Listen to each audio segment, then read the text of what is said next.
Hello, and welcome to another episode of Bodied, a Cloud9 fan cast. As always, I'm your host Havocpuss, and I'm joined by my partner in crime, Frozen Creek. How are you doing? I'm doing okay. And nothing exciting happened this past week, so I don't have anything to talk about. Um, how about you? I'm good. I got to read some pretty cool X-Men stuff over the weekend. I read this. It was kind of like a crossover event. It's called Executioner's Song, and basically, you know Cable, right? No, From the Deadpool movie, the guy with the metal arm. haven't seen Deadpool. Okay, so there's a guy named Cable, and he's like Cyclops' son, but he had to go be sent to the future because he got infected by some techno-organic virus deal. Um, but while he was in the future, they cloned him, so now he has a clone. But so him just he went into the past, and then I think his clone went into the past. But his clone's a psychopath, and basically his clone was like, my parents were around to raise me, and I'm upset about that. So he kidnapped Cyclops and Jean, who Cyclops is his father, and Jean is kind of his mom. It's kind of weird. I'm not gonna go into it, but he basically kidnaps them, and is like torturing them, like asking them to like beg for forgiveness for not raising him, and they're just sitting there like so confused the whole time. They're like, we don't know what's going on. What are you trying to do, man? And so he's basically just like torturing them and like being a crazy person. And it just never dawns on them that like he's basically their kid, and the whole time they're just like, man, what is this about? And it ends, and Cyclops doesn't really like realize it until like I think the next issue, after the event or something, or a few issues later, that like I think Strife might have been my kid that I sent into the future. Oh, woof. It's it's a really good thing. Like I sell it as being very silly, but it's a really well written. It's kind of like where the X-Men are written, sort of. It's when the book was like at its most popular. So like from there until like Age of Apocalypse, everything's like really good, and everyone's like reading everything. So it was pretty good. I really enjoyed it. Yeah, it's not that I'm not interested in Deadpool. I just haven't seen it yet. I do. Oh, I'd want to see it though. So The movies are very fun. They're very eventually, they're very silly. yeah. Isn't there like some like blue naked guy or something? Or am I Uh, thinking of a different movie? I think that's I. Watchmen. Shit. Okay, How do you confuse it that much? because I haven't seen either. I used to work in a movie theater, so and Watchmen came out while I was working there. So I just saw that scene once or twice, and I watched the credits, and I guess maybe I worked there when Deadpool was there. I don't know. Okay, An honest, fair enough. an honest mistake. Honest mistake. But yes, you're right. It was Watchmen I was thinking of. Uh, but I guess talking about some other blue people who are fully clothed. Let's talk about some Cloud9. Yeah. Hopefully after this week I'm blue and not fully clothed. But Yes. And yeah, let's Abadi get through last week Abadai, first. Yeah. Rainbow Six is at it again because they have over the weekend they won the Korean Open Summer 2020 tournament. Um, and this is after they won the APAC Major, so they got two championships in a row. So it must feel pretty good for this team to finally have all their hard work pay off. Yeah, after some time of them uh being middling at best, they have really stepped up their game this pandemic, and they've been kicking ass this whole time. Yeah, I'm not sure exactly what happened because um, it almost feels like they just kind of stepped inside like a hyperbolic time chamber or something because like trying to keep up with Rainbow Six was kind of difficult, and I think our results weren't super impressive or anything. But now it's like, hey, we won a major, we won this other tournament, and it's like, okay, great.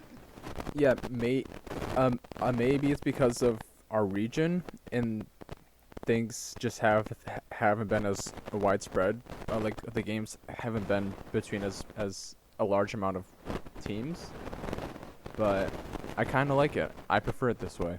Yeah, yeah, it definitely, there could be a lot of factors. It could be like the meta is just in a good place for us. It could be just, we've been able to practice really well. It could be that just other teams aren't as good. But I don't really care because we won, and our Yep. team's looking really hot, so I'm Just just another gonna say dub. good job and hope it keeps going. Yep, and then another team that is shooting but not performing quite as well, CS:GO. Yeah, the CS:GO team it's really weird, right? They have this habit of, they'll get far ahead and then they'll just completely shit the bed, and the game will they'll be up like 8-2 or something, and then it will just decline into it being 8-8, and it's like, what are you guys doing? Why are you fucking around, and letting your match slip away like this? Or it'll be the opposite, where they just start off really poorly, and it'll be like 8-2 the other one, it'll be like 2-8, and then they can maybe climb back before the gap will be so large that you just lose. But it's really frustrating to watch them play, because they have these flashes of brilliance, and then it just kind of peers out to them really struggling to do things. Yeah, I haven't been able to watch CS:GO the past couple weeks, but that sounds exactly like the CS:GO that I was watching 2 months ago. So it's nice to know that they haven't grown. Yeah, it could be that they're maybe just a little rusty from that player break for like Yeah. the past few weeks. It could be that they're just really struggling. I'm curious to see how far this roster can really go, because it feels like we've definitely kind of plateaued in terms of how we performed. And with stuff like CS:GO, it seems really hard to really judge like how a player can improve or how a team can improve. Just under like you have not changing anything, you have a coach and you have the players, and how far they can really kind of like push things. It's kind of hard to judge. So I'm kind of curious, how long is this lineup with what we have now going to stay before we have to just make changes? Because you get poor result after poor result, eventually you're going to have to change something. I have to imagine it's going to be staying for a while still, because they haven't been bad, but they haven't been good, and there hasn't really been a major tournament, like a major of any sort to balance us against the rest of the world. And it is still a young team. I mean, I guess we've had them for a decent amount of time now, though. Yeah, we've had them for a little while now, and like they have potential, and we've seen the potential to them to excel. But I think the problem is getting them consistent and unlocking that potential. And if you just can't do that, I think that there has to be like a push to comes to shove moment, where it's just, okay, these 2 or 3 people, you guys are just underperforming. We have to make changes and let someone go, or get a new coach, or do something to try and make things work and for things to be better. Yeah, I feel like it is still a little early to talk about that, just because of the experience of the team coming in. But I do feel like there are a couple holes that could be filled better. But I also don't really want to go into a year-long roster rebuild of just putting in washed-up EU talent either. Oh God, yes. I don't want to go through what we did last year. I'm still traumatized and not recovered from the endless revolving door of stand-ins and signing players for like 2 events just to later drop them and try and get someone different.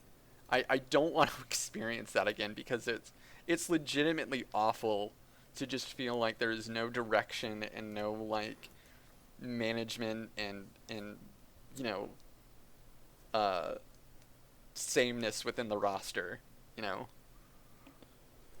Yeah, and I don't really want to go through it again either. So I think letting the team continue to learn it and play is not totally a bad thing either. Because eventually, we'll know if they're good enough or not. And I feel like it is a little too early for them to just boot someone because they are so young and unweathered in the professional scene. Yeah, I can definitely understand that, you know. I think it is something that to kind of just kind of wonder just because it could just be a thing of how far, is it going to really go? Um, and we have had these guys for a little bit. So it was just something that I kind of wanted to throw out. But speaking of teams that are kind of shaky, uh, I have some Valorant news. So we've been playing with Vice for pretty much exclusively. Like even before we had 4 dedicated signed people, Vice was playing with us, and we ended up committing to signing with him. So we're no longer tens and friends or tens and friend or whatever. It's we are Cloud9 now. We have tens, Relics, Mitch, Shinobi, and Vice. So we have a dedicated team now. Everything is all together. The problem is we may have made a mistake in committing to signing these people for our play. Now, we did participate in the Knights Invitational tournament. We did get 3rd place, but this was it was a really weird format. It was upper and lower bracketed, but everything was best of 1 up until the finals. So, kind of, I would say that's kind of a dubious result, just in that everything is best of 1s. Great that they won those best of 1s, and I think that them finishing 3rd still has merit, but for how they play, I think that this team is eventually just not going to be able to get anywhere with how they play and how they go about doing things. Yeah, the scene is still insanely young, and I feel like if the team is happy with who they have on their roster, now is a good time to commit and just see what happens. There aren't really any like bona fide superstars that are gonna be available on long-term contracts or anything, and at this point I feel that getting a roster down signed is the best thing that we can do because we don't have a coach and we still have a lot of improvements that we can do while the meta continues to evolve and everyone continues to learn the game because it's only been out like 2 or 3 months at this point. Yeah, and that was what I was gonna say. This game is still very new. This team has potential, right? Like when C9, when the Valorant team is on, they look like one of the best teams in North America, legitimately. That's what people are saying. But when they're not playing like at 100%, everyone playing well, they really don't look that good. And I think it's mostly because their strategy right now is just hope Tens gets like 3 kills and pops off each round and can just carry the team. And I think that that's just not a good, consistent strategy to work with, because if Tens has an off game, everyone else is going to have an off game. The team does have a lot of room to improve. We're looking like we're kind of on that border of being a top 3 team in North America, and this is without a coach. I've been saying for a while, I think some other people have been saying for a while, if C9 got a coach to just allow them to get coached up and have consistency, improve their game, improve their strategies, the team could be a lot better. And I'm kind of surprised that we don't have one yet, and how we've kind of been handling the team is just allowing them to kind of self-govern, I guess. But it's just I guess it's just frustrating because you can see that the team can be so much better, and they're just struggling to be. Um, but yeah, the game is new. Honestly, I think with a lot of the Valorant rosters that are signed, I wouldn't be surprised if a lot of teams make a lot of big changes after like a year. Just because after like a year or so, the game will probably be a lot more solidified, and how events and everything are done are a lot more solidified with the scene and everything. So I could definitely see a lot of shakeups happening in like a year and a half. But for right now, what we have is serviceable. I think if they continue to get top 3 placements in events, there's no reason to really make changes. But I think how the team has been performing, I think they definitely need to step up how they practice and really try to improve themselves.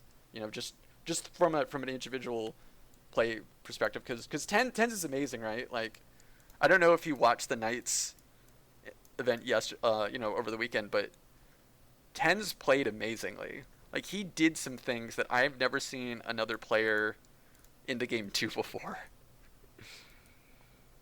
No, I didn't get a chance to watch it. He I it guess I was free this weekend. I probably could have. it, But it was like a 1-day tournament, but like in one match he got, I think, like 2 5Ks in a row, and in those like back-to-back 5Ks, he got he got like a collateral op shot, which is basically where you have the enemies lined up, so you kill 2 people with 1 bullet, and he did that multiple times in a game. It's oh wow, his that's wild.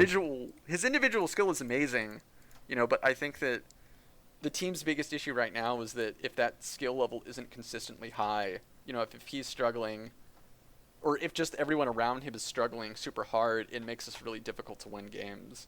So I think that everyone around him needs to raise their skill level. If they can do that, and if they can start playing super, super well, have our hot and cold people like Relics and Mitch and Vice be more consistent, and have Shinobi not maybe being as such like an anchor. He is the IGL, so I don't want to put too much on that, but if everyone else can just improve and play better, I think C9 would be in a much more comfortable spot, since we're not having to rely on one person.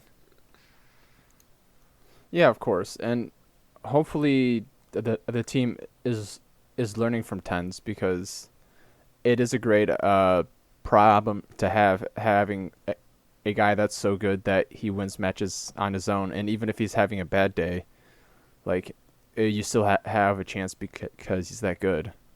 Yeah, and I think so. Like Shinobi, I've been trying to pay attention a little bit from his play, and it looks like he's been playing better than he was, I think, when he started playing with us. I think in one game he was actually the second fragger, in a match. So so that's really good. I think that it's probably a thing of figuring out agent pools and figuring out maps, especially Split. Split's like our weakest map. We do some really dumb stuff on Split, and our decision making just seems to be really kneecapped when we play on Split versus other maps. But I think if we can work on that, if we can figure, better define agent pools and our roles within games, and what those roles are on specific maps, I think we can be better. It's just, I think it's just the team needing to improve and allowing them to improve. Then we can definitely be better. Yeah, and it is a constantly evolving game, just because it's so new. Like even 10 years later, League is still seeing like game developments from like a micro perspective and everything. So there's plenty of time for things to change. Yeah, for sure. I don't think, like, I'm not calling for like roster changes yet.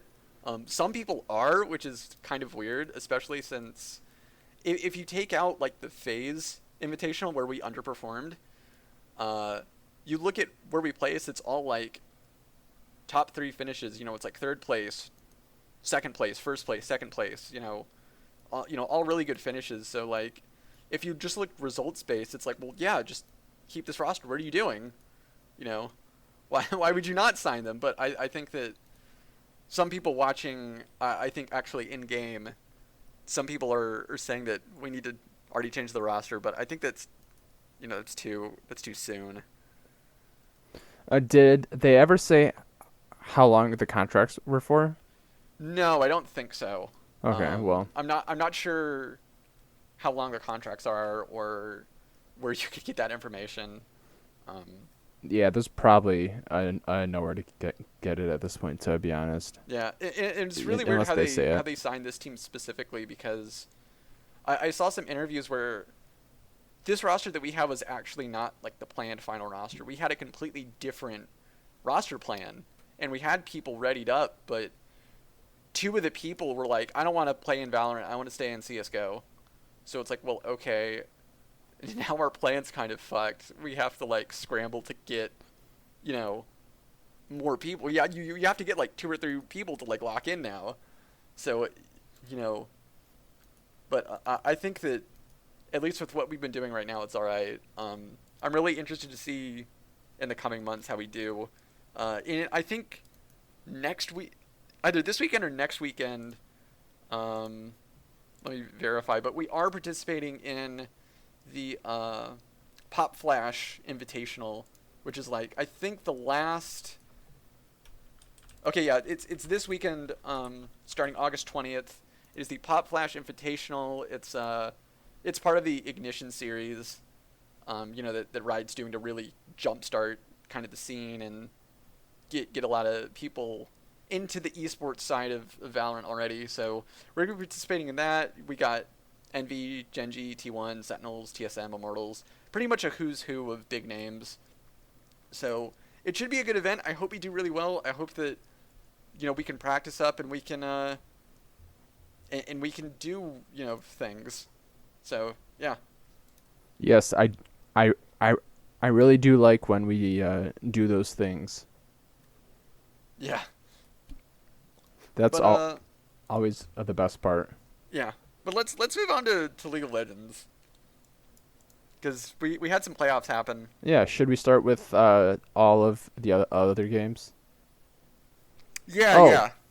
one thing, now that I'm thinking about it, I guess we did read the bracket wrong last week. So if we win a series, I guess, then we automatically get put into the third place game based on what I heard and read online. So if we beat FlyQuest and lose to Team Liquid, we're automatically at top of the losers bracket, which I don't think we believed that last week. I think that. I think that's not what we said, Well, but I it think could that be if we wrong. beat FlyQuest, then we'd have to play, I think, maybe Evil Geniuses, and then if we beat them, No, we we would played go. Team Liquid. Oh, would we? Yeah, or we played Team Liquid to go to the Oh, that's right. We go to the semifinals. finals. Yeah, so this is the semifinals. If we win our game against FlyQuest, we go to the semis, and if we win, we go on to the finals, and if we lose, we go to the third place. Oh, we go to the loser semifinals actually, and then Yeah. winner plays plays the winner of the winners semifinals. Jesus, that's complicated. It's very complicated. Okay, so I think it's just easier if we just win 2 straight series or Yeah. 3 straight series. That's all we have to do. Yeah, so playoffs started last week on Thursday, just as they do this week. Cloud9 plays on Thursday, so don't miss that. And we had one fun game last week, I think, the TSM and Golden Guardians series. Yeah, that one kind of surprised me because Golden Guardians look really good. Like they really have like their style kind of figured out, and TSM just really struggled to do anything with it. They also had a really interesting strategy for dealing with TSM and just banning 5 mid laners, and just forcing Bjergsen to pick whatever was left that was kind of ideal, and them being able to just we'll just take up matchups wherever else, just make sure Bjergsen can't do anything, and they were able to win partially on that, which I think is actually genius, and that that kind of also says something where, it kind of goes back to our Valorant discussion. You have one person that's gonna try and carry the team, you know, that that may not be the best strategy. Yeah, and I mean, it didn't help that everyone just fell apart completely around him. Like game three, Dub Olif was obviously so tilted that he TP'd to lane buying just boots, and then I when he remember went that. to try and immediately back again, they stopped his back, and he just got screwed and lost like 2 waves of minions, and plus like a trip plate or two just because he didn't click BF sword or something, which I was don't know. shocking. I never do those quick TP plays just because I'm afraid that I won't have time to like find the item that I need and then purchase it before the teleport completes. Well, like if he's trying to buy BF sword and boots, like they should both just be right there. You have like 6 seconds to do it. It's more than Yeah, enough time. I've I'm screwed it not up before, sure. but I'm I'm also not sure not. what he was doing.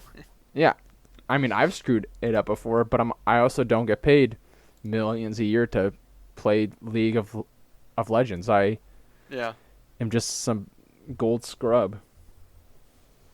So that was the pit enemy of TSM Tilt, but they they redeemed themselves and showed the world that TSM is back and prepared to make a finals run because they 3-0 Dig, who only got into playoffs because CLG lost 9 straight games. The ultimate powerhouse of Dig.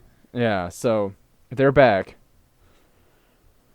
But The I, thing that I I'm was really, I guess I do kind of want to mention about the Dig game. I was just really disappointed how Dig played well, because they're they were bad. We knew that.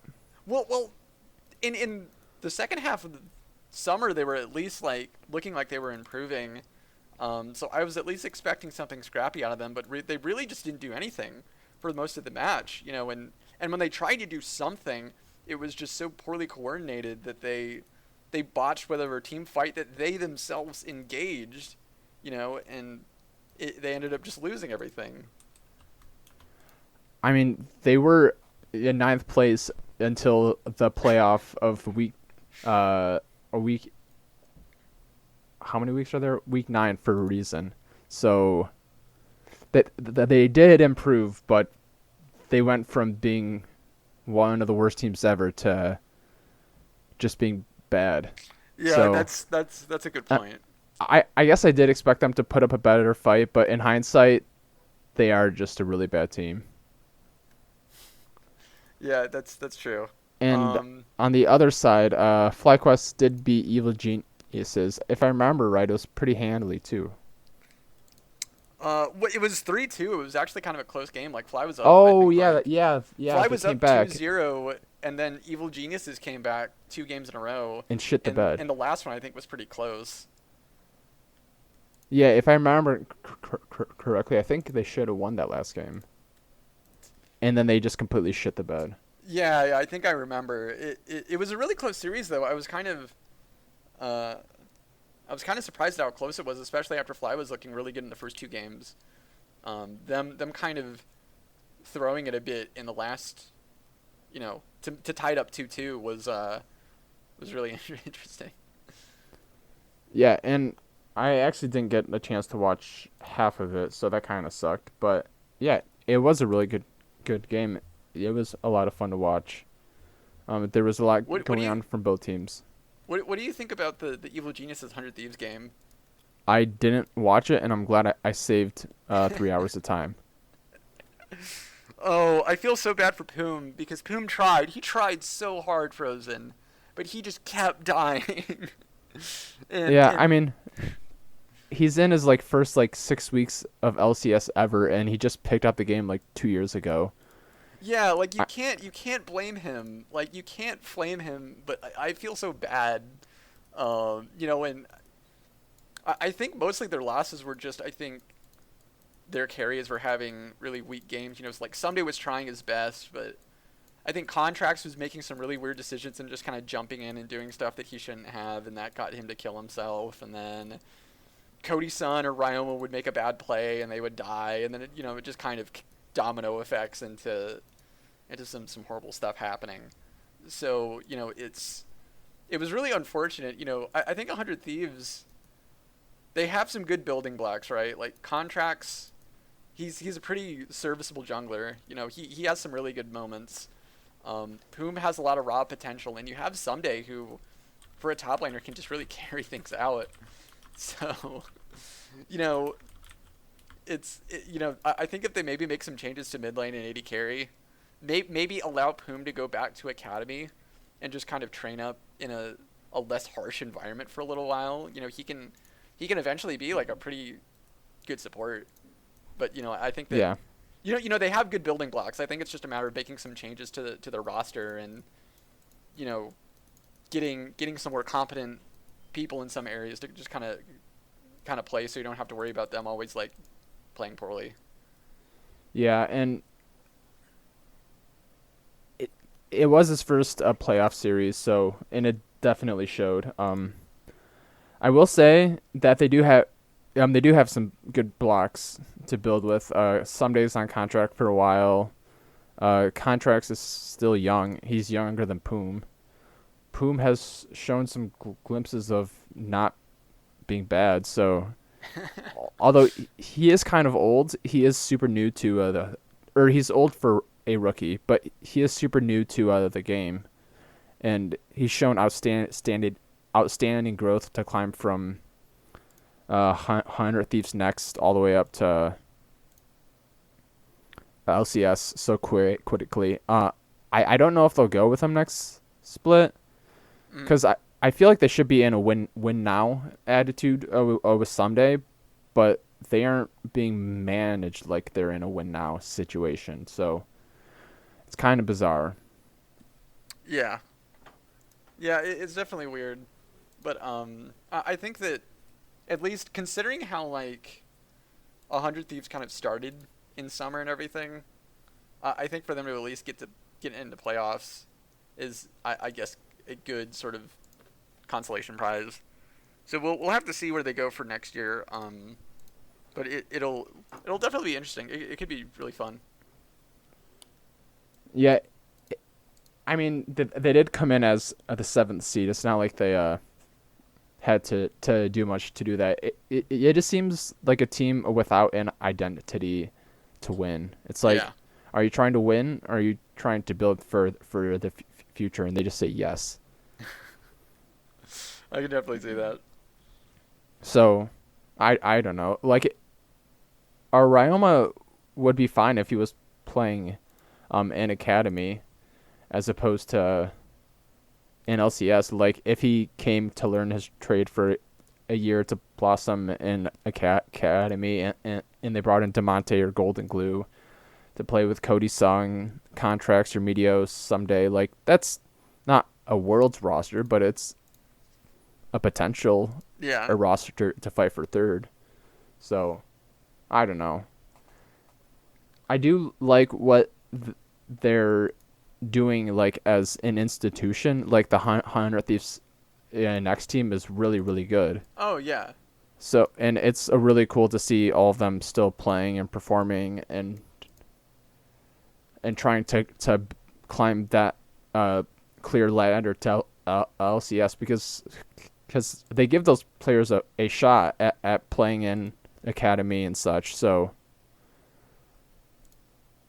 there's a lot to like, but I guess it comes down to who is managing their roster and how they want to go about it. yeah, for sure. I guess now moving on to next week, we have in the upper bracket some pretty exciting games. We got Cloud9 versus FlyQuest. Team Liquid got to choose their opponent. Team Liquid chose Golden Guardians, and they'd be playing Friday, August 21st at 4 p.m. Eastern. Our game, which is probably what we're going to be talking about for the most part, is Thursday, 4 p.m. Eastern. And I'm actually, honestly, really happy that we got FlyQuest as our opponent instead of Golden Guardians. I think so too. I think that we match up a lot better against FlyQuest, and I think that Team Liquid matches up with Golden Guardians better than FlyQuest too. So it really worked out. Yeah, TL kind of gave us a blessing in disguise because we know FlyQuest pretty intimately. Like, we've played them a lot.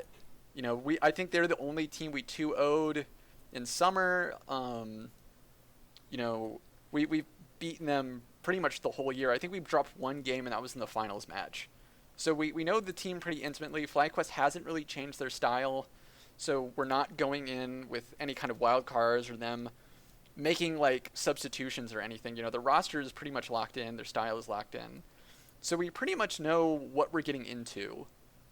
And I think that's really comforting, I think, for C9. Hopefully they've been using last week and this week to really prepare for their match. Just to make sure that they're in fighting form. The second half of Summer Split really put a bad taste and a lot of worries into a lot of people. So I'm hoping that since we have a pretty familiar, kind of comfortable matchup, we're able to come out swinging and play our best this Thursday.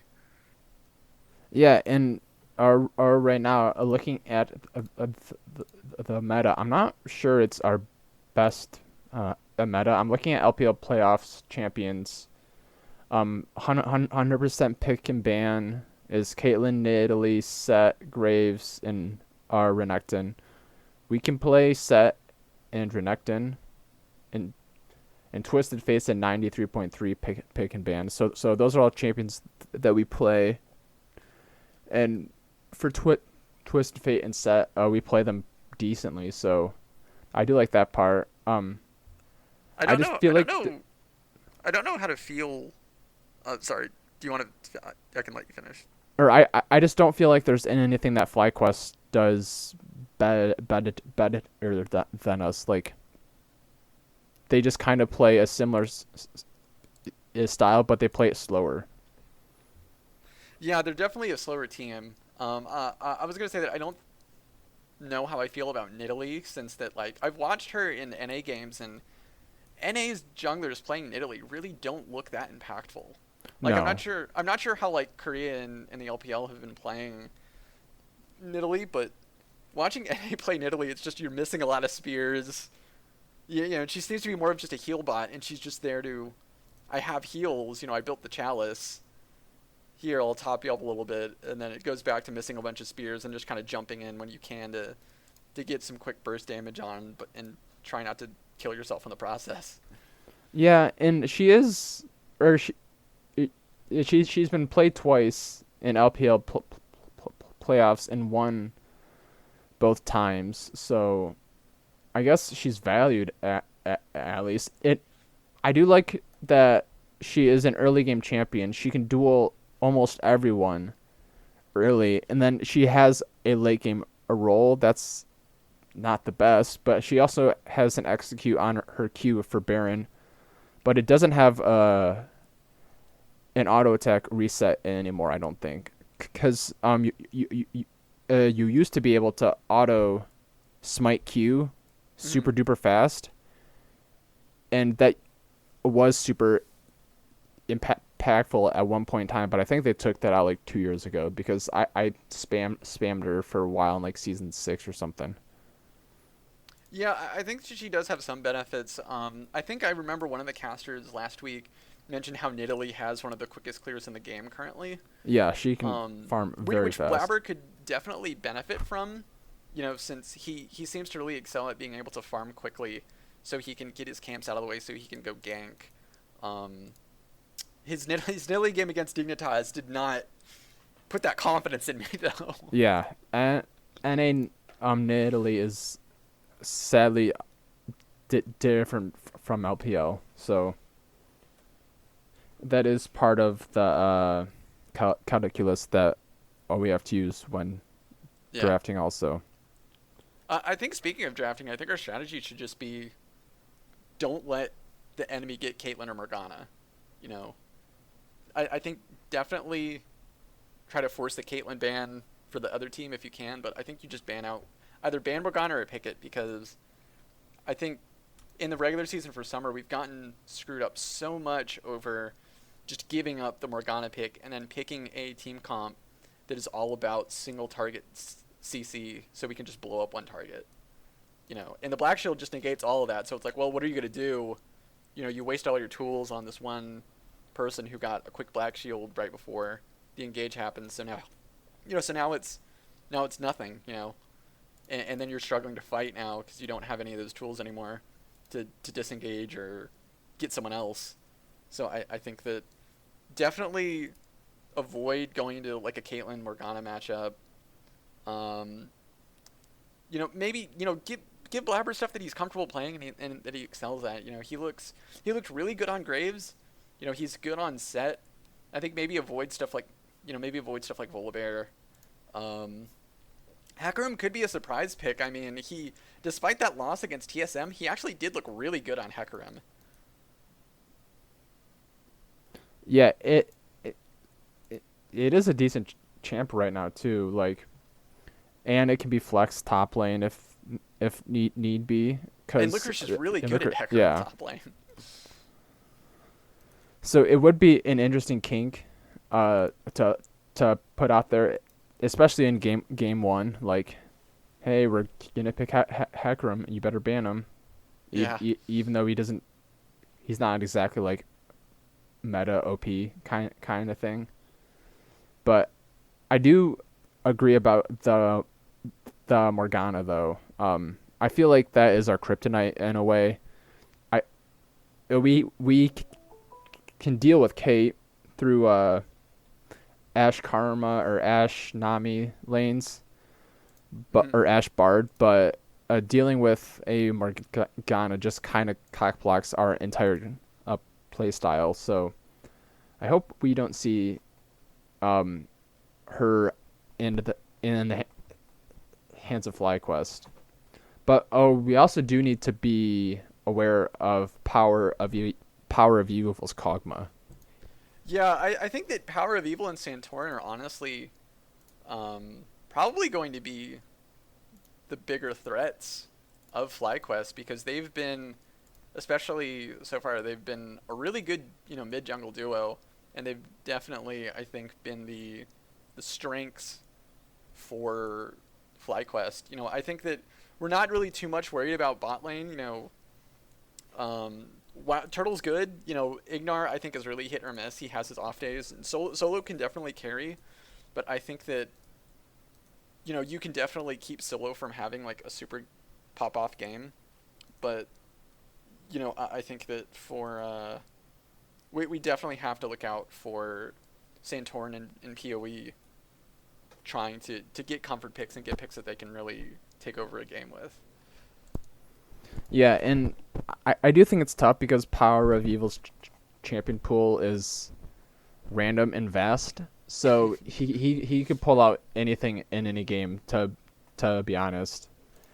So it is going to be tough to counter him, but I think if we can pick like Galio, maybe Karma, Zoe, who else? Maybe not Orianna, but Syndra, not really Azir. Yeah, like there's not a ton of specific mid champions played in LPL right now. Zoe's the biggest one. So we do know that he's confident on Zoe, so I wouldn't mind seeing that. I've been playing a lot of Karma in solo queue, and I feel like it is a little bit weaker mid than it was last patch, before she got nerfed. But I don't know if that's why I'm losing. I might just suck. So I think we could play that. I think Karma we could Ashe. pull out. I think we could pull out some surprise picks. I think I can't remember if it was during the playoffs, but I think we saw like an Akali in one of the games. Yeah, she's good right now. Niski, I remember him being able to play Akali, and he can play the kind of those dueling mid laners. Yeah, Kylie's good. We could play Akali. Kiana is, I guess, broken OP in upper elos, I guess, right now. Yeah, we could play her. Wait, are we? Is the live patch the playoffs patch?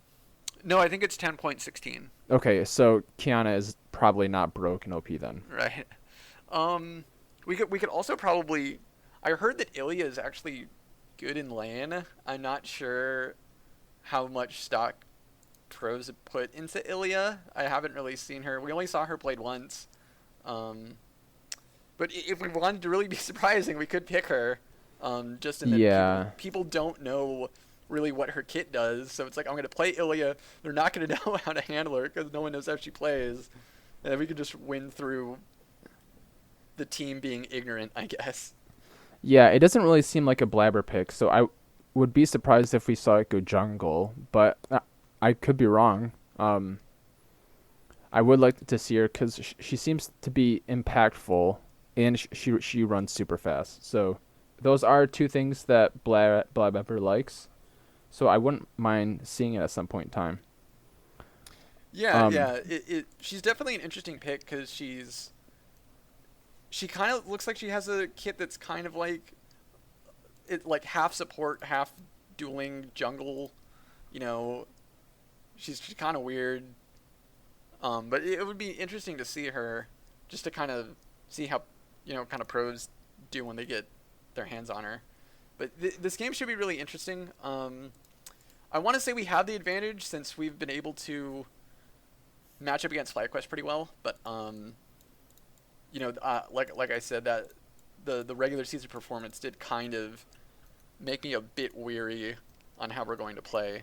I don't want to say that we'll stomp, but I'd say that we at least have a pretty likely chance of winning. Yeah, so I'm looking at the betting odds, and Team Liquid and Cloud9 both have the same chance of winning, which is 68% roughly. So I'm not sure how I feel about that. I think I would bet on Team Liquid over Clone9 in that scenario, but I also will say gamble responsibly if you're going to gamble. I think I have to say that. Yeah, I'm still I not think sure. you have to. I think Still not sure.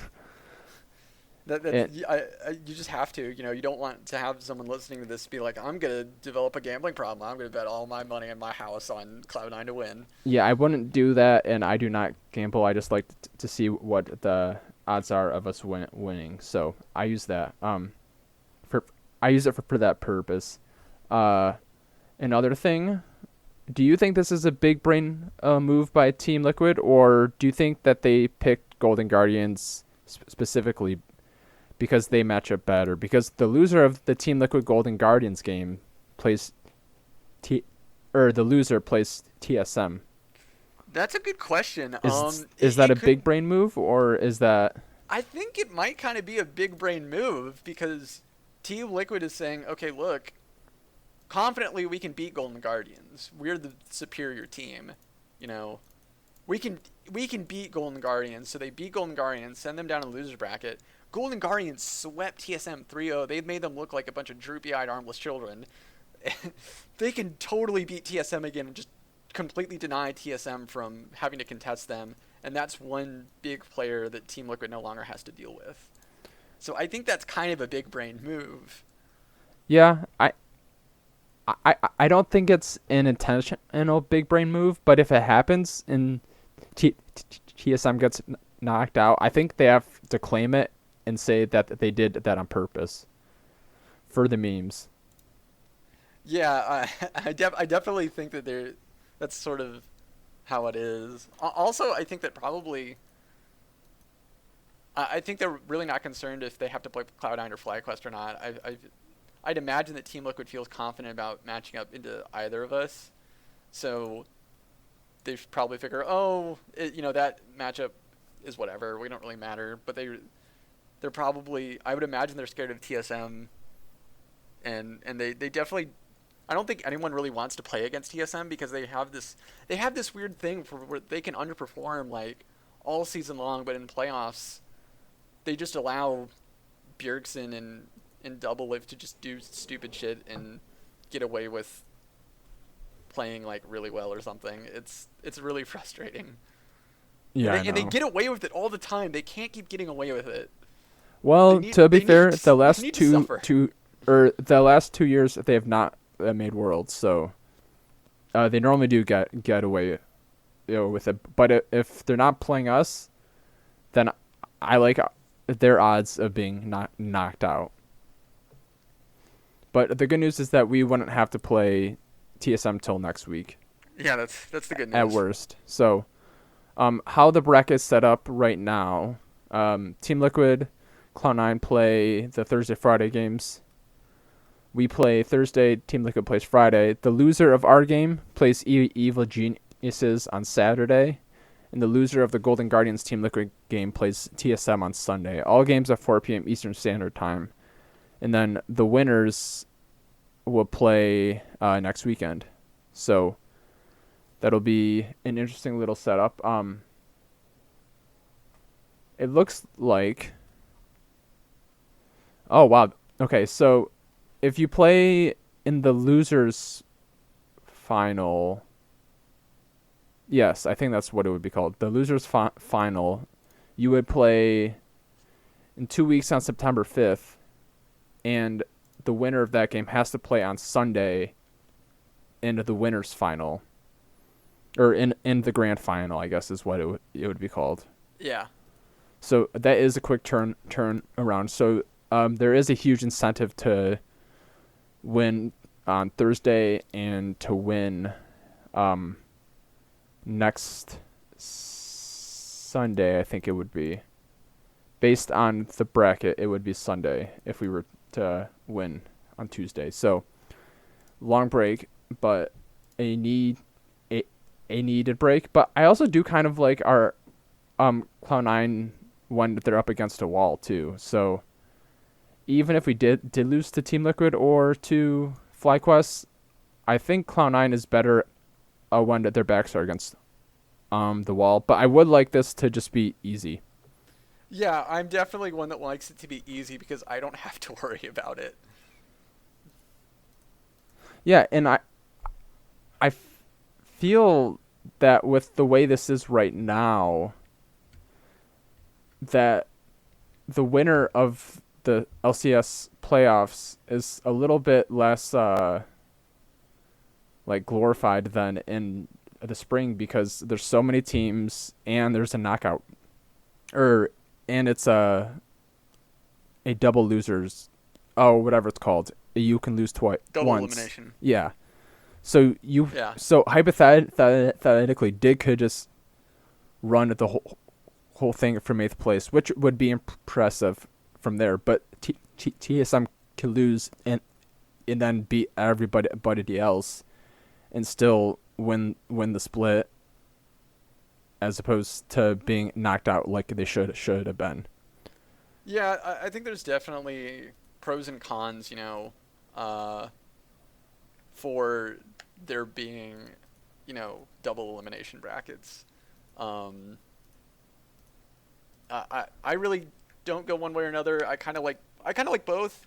I think single elimination is exciting. It's also frustrating when your team loses. I think double elimination is good because you have like a second life. You can kind of try to run it back, and that makes things exciting. But it also does have more upset potential. It's kind of either or. I will say that I think with the teams that are kind of going through the upper and the lower brackets right now, it will at least make for a really exciting and entertaining playoffs. And this is probably sort of the playoffs that would have happened had there not been kind of this extra stuff tagged on. So I'm not too upset about it. We basically just had to sit through a few more games just to knock out Dignitas and 100 Thieves, just because like they wouldn't have qualified in spring, so you had to kind of bump them off and be like, okay, now time for real playoffs. And I get the problem that they were trying to solve. Like they didn't think that 100 Thieves should have gone that 1 year, because they fell apart in summer. But I think it is a cool way to figure out who's going to Worlds, but I'm not sure I like it as a playoff format to be crowned and given a banner for. But I think we should watch the rest of playoffs before we say too much. But I would be fine with them exploring other alternatives to placing their world seeds. So like guaranteed seed, or the winner of the split gets first seed, and then the winner of Spring Split, and then the third and fourth place team from Summer, they all play a round robin once on each side, so 6 games total, I think. And then the top 2 teams play a best of 5 to see who gets second and who gets third or something like that. Yeah, I don't know. There's always this back and forth about should spring split matter, and some people say that it should. It should. And it should, I think that if you're going to be successful for the first half of the year, that should reward you in some way. I think ultimately a lot of the times, right, it doesn't make spring split really matter. They kind of tried it with circuit points. It's weird that they got rid of that. It was so much fun.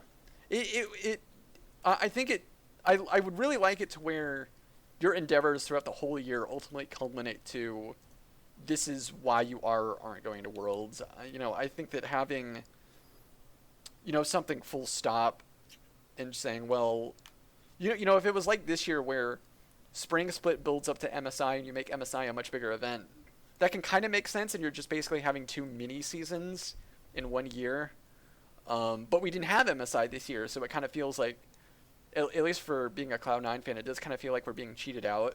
Because it's like, well, we put in all that hard work, we dominated and we were able to win the spring split, but we have nothing that kind of rewards us for that. Yeah, and I do think that they need to figure out something, and I'm not sure if that would be merging the splits together with one grand playoff bracket like now, or with like a 2-week off season in between to do transfers and such. I think it mostly just needs to be consistent. I think they need to find a system and then stick with it, because for like each year they change it in some way, and it's never like one year's playoff system is not consistent to the next, and they always change something about the rules or whatnot to make it to where it's just very inconsistent, and you're always having to like change up your approach to things to go into playoffs.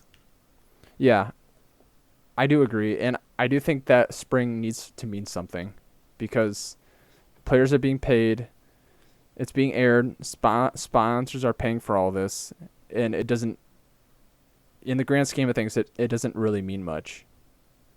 Yeah, that's definitely true. They're definitely, the hard work of those that succeed in spring definitely do need to be rewarded, and that carry over throughout the year to the end of the season, and not be cut off and then having to essentially start over. Yeah, and like the 100 Thieves problem was something that happened once in like 6 or 7 years. So it's not even like this was a reoccurring thing each year, and maybe they just need to weight things differently, but I don't totally agree with what they did, but I do think that this playoff format is fun still, and I do like that we do get more games. Yeah, for sure. But I think we've rambled on enough. I was gonna say, I'll let you close it out if you have something else that you want to say. No, I was gonna say we should probably wrap it up. Okay, so let's do quick predictions. Who wins the Cloud9 FlyQuest, and who wins GGS? I think we win against FlyQuest. I think Team Liquid wins against GG. I think both of those matches, I think C9 and TL are, I think, just a little bit more the superior team than the other. Yeah, and I think if FlyQuest would have completed the sweep, then I would have been a lot more impressed with them.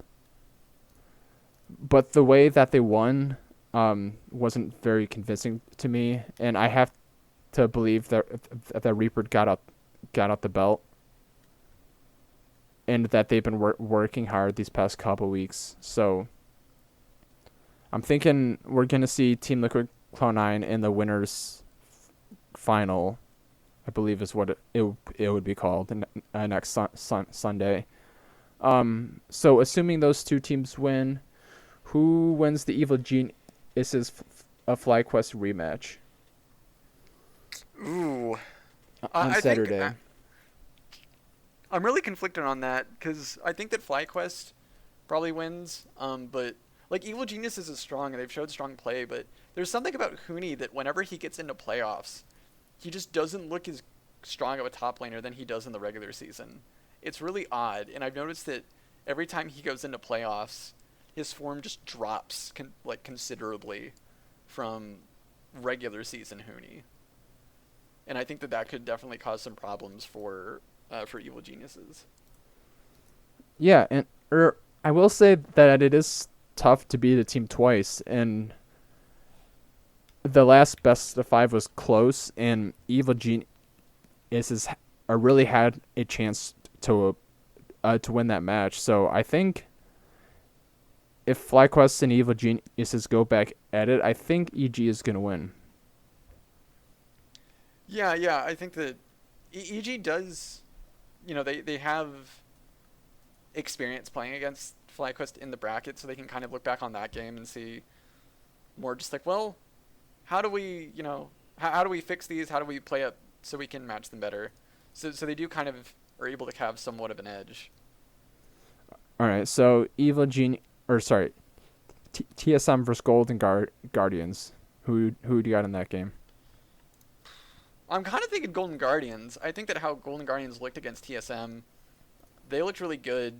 TSM is kind of in the same boat as Evil Geniuses that they can, they can look back on that film and they can study up. But I think that, Golden Guardians styles, I think, it's very similar to how we run things and how we looked in spring. So since Golden Guardians kind of copied what we did, TSM looked like they were really struggling to kind of handle Golden Guardians, and I think that, especially if they just do the same strategy that they did before, where they just ban 5 mid laners, I could definitely see Golden Guardians actually beating TSM. Yeah, the patch hasn't changed. The meta hasn't changed. I have a hard time picking Golden Guardians in this series, but the way they dismantled TSM last time, I think it'll be a coin flip game 5 kind of thing. Like, Yeah, I could definitely see that. I expect to see a lot more from TSM, and I would like to see the betting odds on that game, just to see the spread. But it's tough. I would love nothing more than to see TSM not go to Worlds 3 years in a row, though. So I'm gonna go Golden Guardians. Well, all right. With our predictions locked in, I think we're gonna sign off now. Make sure to follow us at C9 Bodied on Twitter. Make sure to check in on all the games coming in this week, and we'll see you again next time. Yep. Bye, guys.